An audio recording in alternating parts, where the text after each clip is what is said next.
दोस्तों, जीवन में मौत एक ऐसी सच्चाई है जिसका हम सभी को सामना करना पड़ता है। कभी कभी हम अपने जीवन के समस्याओं में इतने उलझे होते हैं कि हम यह भूल जाते हैं कि यह जीवन हमसे कभी भी कुछ भी मांग सकता है। भूल जाते हैं कि कभी कभी चीजें हमारे नियंत्रण में नहीं होती। हम सोचते हैं कि मौत सिर्फ दूसरों के साथ होती है। लगता है जैसे हमारे चाहने वाले, हम जिन्हें दिल से प्यार करते हैं, वह हमेशा हमारे साथ रहेंगे, कभी नहीं जाएंगे। लेकिन ऐसा नहीं होता। यह एक गलत फहमी है। हम भी इससे बच नहीं सकते और दुर्भाग्यवश हमारे करीबी लोग भी इस सच से बच नहीं सकते। पर हम अपने किसी प्यारे को खोने के बारे में सोचकर डर जाते हैं। हम यह भूल जाते हैं कि हमारा भी ऐसा वक्त आ सकता है। यह हमें हैरान कर देता है क्योंकि हम समझते हैं कि सब कुछ ठीक है, लेकिन अचानक सब कुछ बदल जाता है।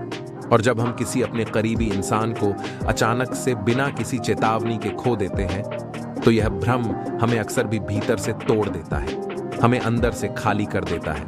एक अचानक के धक्के जैसा होता है जिससे हम अंधेरे में चले जाते हैं।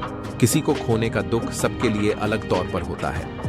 जब हम किसी अपने को खोते हैं, तब हमें एहसास होता है कि वह हमारे लिए कितने महत्वपूर्ण थे। उनकी कही हुई बातें, उनके किए गए काम, उनकी हर छोटी से छोटी बात का हमें याद रहती है।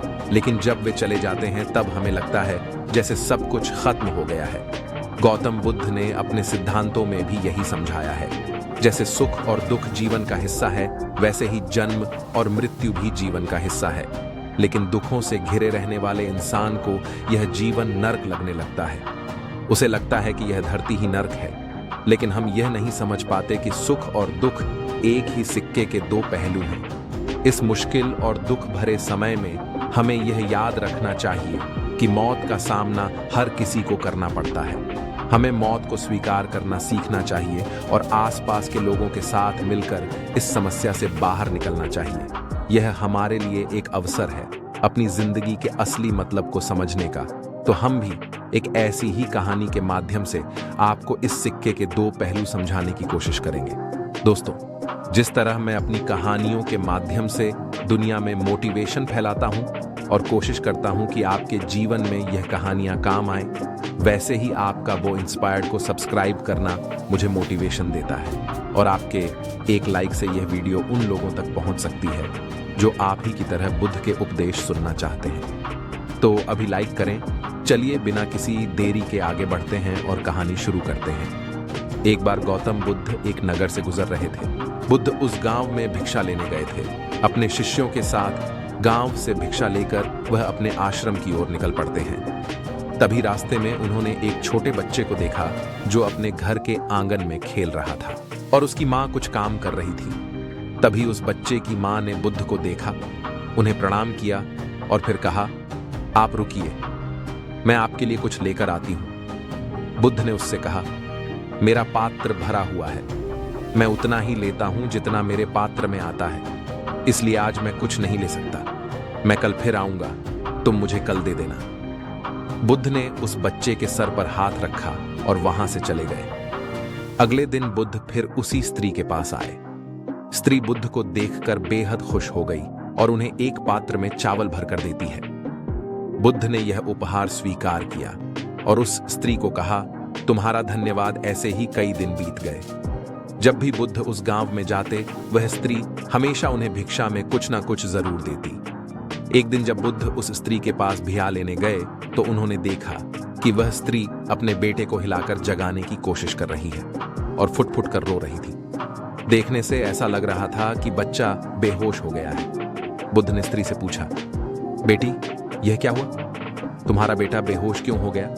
स्त्री ने बताया, गुरुदेव, मेरा बेटा कुछ दिनों से बीमार था। उसको तेज बुखार भी था। मैंने गांव के वैद्य को भी दिखाया और इलाज शुरू किया, लेकिन फिर भी मेरे बेटे की हालत ठीक नहीं हुई। अभी थोड़ी देर पहले मेरा बेटा चलते चलते तेज बुखार की वजह से बेहोश हो गया।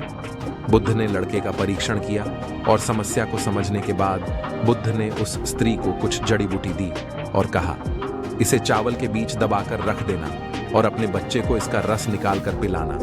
इस तरह वह स्वस्थ बना रहेगा। स्त्री ने उस जड़ी बूटी को रख लिया और बुद्ध उसके बाद वहां से चले गए। 1 महीने बाद बुद्ध श्रावस्ती में जाकर वह लोगों को उन पीड़ाओं के बारे में उपदेश दे रहे थे जो सभी लोगों को प्रभावित कर रहे थे। तभी उस सभा में एक स्त्री अपने बच्चे को अपने गले से लगाए बुद्ध के पास पहुंची और बच्चे को बुद्ध के चरणों में रखकर बोली, हे बुद्ध, मौत क्या होती है? उसकी पीड़ा क्या होती है? यह आप मुझसे पूछो। मैं एक विधवा हूं और अब मेरा बेटा, मेरा पुत्र भी मुझे अब छोड़कर चला गया है। अपने बेटे की इतनी छोटी उम्र में मृत्यु किसी मां को ना देखनी पड़े। मैंने आज तक बहुत दान किए, कभी किसी का बुरा नहीं चाहना। मैंने आज तक भगवान से कुछ मांगा, लेकिन अब मेरे इस बेटे को देखिए, वह अब ना तो रोता है ना हंसता है। क्या आपने मुझे नहीं पहचाना? बुद्ध ने उस बच्चे को अपनी गोद में उठाकर उस स्त्री से कहा, तुम्हारा पुत्र बहुत ही सुंदर है। मैंने तुम्हें कुछ जड़ी बूटियां दी थी, क्या तुमने उसे नहीं पिलाया? वह स्त्री बुद्ध के चरणों में गिरकर बोली, हे बुद्ध, मुझे माफ कर दे। वह जड़ी बूटियां मैंने फेंक दी थी। मैं आप पर विश्वास नहीं कर पाई। मुझे लगा कहीं वह जड़ी बूटियां मेरे पुत्र को हानि न पहुंचा दे। गांव के कुछ लोग भी आपको पाखंडी और ढोंगी बताते थे। बुद्ध ने उस स्त्री को कहा कि क्या अब तुम्हें मुझ पर विश्वास है? स्त्री बोली, हाँ बुद्ध, मैं मेरे बेटे को ठीक करने के लिए हर जगह गई। तब किसी ने मुझसे कहा कि आप बुद्ध के पास जाओ, उस सब की समस्या को दूर कर तुम्हारी समस्या को भी जरूर दूर कर देंगे। हे बुद्ध, आप मेरे बेटे को कृपया करके जीवित कर दें। बुद्ध ने स्त्री से कहा, जैसे जीवन सत्य है वैसे ही मृत्यु भी सत्य है, उसे स्वीकार करना चाहिए। जीवन एक बहती हुई नदी की तरह है, यह आगे बढ़ता है और इसके पथ को कुछ भी नहीं रोक सकता। जिस तरह एक नदी समुद्र में जाके मिल जाती है, हमारी आत्मा को भी इस कुदरत में ही जाना है। स्त्री बोली, हे बुद्ध, आप मेरी वेदना नहीं समझ रहे हैं। मैं एक विधवा हूं। मेरे जीने का इकलौता सहारा मेरा पुत्र था और अब वह भी मुझे छोड़कर चला गया। अब मैं किसके सहारे जीऊंगी? मुझे ज्ञान के बड़े उपदेश नहीं चाहिए, मुझे केवल मेरा पुत्र चाहिए। क्या आप उसे जीवित नहीं कर सकते? क्या आप मुझ पर रहम नहीं करेंगे? बुद्ध बोले, ठीक है, मैं तुम्हारे बेटे को अवश्य जीवित कर दूंगा, लेकिन उसके लिए तुम्हें सबसे पहले मेरा एक काम करना होगा। तुम्हें जाकर किसी एक घर से मुट्ठी भर पीली सरसों के दाने लाने हैं। वो स्त्री कहती है, ठीक है बुद्ध, मैं अभी लेकर आती हूं। बुद्ध ने कहा, रुको, तुम्हें यह सरसों के दाने किसी ऐसे घर से लाने हैं जहां आज तक कोई मृत्यु ना हुई हो। उस स्त्री आंसू पोंछकर बोलती है, हे बुद्ध, मैं अभी लेकर आती हूं। वह अपने बेटे को लेकर दौड़ती हुई गांव की तरफ जाती है। वहां उसने एक घर का दरवाजा खटखटाया। गृहस्वामी बाहर आया। उस स्त्री ने उस गृहस्वामी से एक मुट्ठी पीली सरसों के दाने मांगे। उस स्वामी ने स्त्री को सरसों के दाने दे दिए। वह खुशी खुशी दाना लेकर जा रही थी कि तभी उसे याद आया कि बुद्ध ने ऐसे घर से दाने लाने के लिए कहा था जहां किसी की भी मृत्यु ना हुई हो। स्त्री ने गृहस्वामी से पूछा, क्या तुम्हारे घर में किसी की मृत्यु हुई है? स्वामी ने कहा, हाँ, कुछ दिन पहले मेरे पिता की मृत्यु हुई थी। स्त्री ने दान ने स्वामी को वापस कर किसी दूसरे घर पर जाने का फैसला किया। दूसरे घर में जाकर उस स्त्री ने फिर से सरसों के दाने मांगे और पूछा कि क्या तुम्हारे घर में किसी की मृत्यु हुई है? आदमी ने कहा कि हाँ, आज से 10 साल पहले मेरा पूरा परिवार बाढ़ में बह गया था। केवल मैं अकेला जीवित रह गया और अब मैं अकेले अपनी जिंदगी का बोझ उठा रहा हूं। उस स्त्री ने सोचा कि ऐसा घर कहां पर मिलेगा जहां पर किसी की मृत्यु ना हुई हो, लेकिन फिर भी उसने कोशिश जारी रखी। उस स्त्री ने हार नहीं मानी। वह पूरे दिन सुबह से शाम तक पूरे गांव में घूमती रही, लेकिन उसे कोई भी ऐसा घर नहीं मिला जहां किसी की मृत्यु ना हुई हो। वह स्त्री रोते रोते अपने बेटे को गले से लगाकर बुद्ध के पास जा रही थी। तभी उसे रास्ते में एक शमशान घाट दिखा। उसने वहां जाकर अपने बेटे के लिए एक गड्ढा खोदना शुरू कर दिया। वह गड्ढा खोती जा रही थी और रोती जा रही थी। उसके बाद उसने काफी देर तक अपने बेटे को निहारा और उसका माथा चूमते हुए उसने फिर उसी गड्ढे में अपने बेटे को दफन कर दिया और अपने आंसू पोंछकर बुद्ध के पास आ गई। बुद्ध उसी सभा में स्त्री का इंतजार कर रहे थे। वह बुद्ध के चरणों में गिरकर रोने लगी। उसके आंसू रुकने का नाम नहीं ले रहे थे। वह बस रोती जा रही थी। जिसे जीवन मिला है उसे मृत्यु भी अवश्य मिलेगी, चाहे राजा हो या रंग, युवा हो या कोई वृद्ध, मृत्यु सभी को आनी है, लेकिन अब तुम उसके अगले सफर के लिए उसे विदा करना होगा। वह स्त्री बुद्ध से बोली, हे बुद्ध, आप सच कहते हैं। पहले मुझे ऐसा लग रहा था कि मृत्यु का दर्द केवल मेरे अंदर ही है, लेकिन फिर मैंने देखा कि दुनिया में लोग मुझसे भी ज्यादा पीड़ा और दुख का अनुभव कर रहे हैं। इस पर बुद्ध कहते हैं, तुम्हारा बेटा कहीं नहीं गया है, वह तुम्हारे आसपास ही है, उसे महसूस करो। यह परम सत्य है। जब तक सृष्टि रहेगी, दुख मनुष्य के साथ साथ चलता रहेगा, और उसका कारण है मनुष्य का खुद के साथ किसी को बांध लेना। और जब तक वह रहेगा तब तक हमें दुख होता रहेगा, और जब तक मोह रहेगा तब तक हमें दुख होता रहेगा।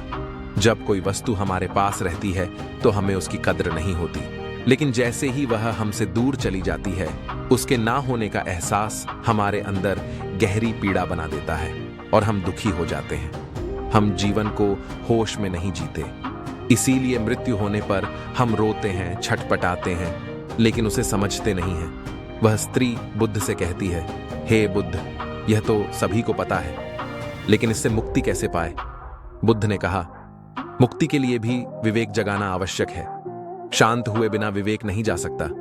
जब तुम शांत होकर सोचोगे, तब तुम्हें लगेगा कि मृत्यु परम सत्य है। तब तुम्हें लगेगा जैसे जन्म होता है, वैसे ही मृत्यु भी जीवन का परम सत्य है। सुख और दुख दोनों को होश में देखने के बाद तुम्हें अनुभव होगा कि यह दोनों ही एक ही सिक्के के दो पहलू हैं। और जब तुम्हारा मन इस चेतना से भर जाएगा, तब तुम यह जान और समझ पाओगी कि जन्म और मृत्यु मिलन और वियोग नहीं है, एक ही होते हैं। वह स्त्री बुद्ध से बोली, यह बुद्ध, आपने मुझे एक नया रास्ता दिखाया है। मुझे अब तक मेरे पुत्र के जाने के बाद अपना जीवन व्यर्थ लग रहा था, लेकिन अब मुझे जीवन का मोल समझ आ गया है। जो रास्ता आपने मुझे दिखाया है, अब मैं उसी पर चलूंगी। दोस्तों, आपने आज के इस वीडियो से क्या सीखा, वह मुझे आप कमेंट में बता सकते हैं। इसी के साथ में उम्मीद है कि आपको आज की वीडियो पसंद आई होगी, तो इस वीडियो को उस इंसान को शेयर करें जिससे ये कहानी सुनने की जरूरत है, और उसी के ठीक बाद चैनल को सब्सक्राइब करें। तो चलिए फिर मिलते हैं ऐसी एक और नई वीडियो में एक नए मैसेज के साथ। तब तक के लिए अपना ख्याल रखें। धन्यवाद और नमो बुद्धाय।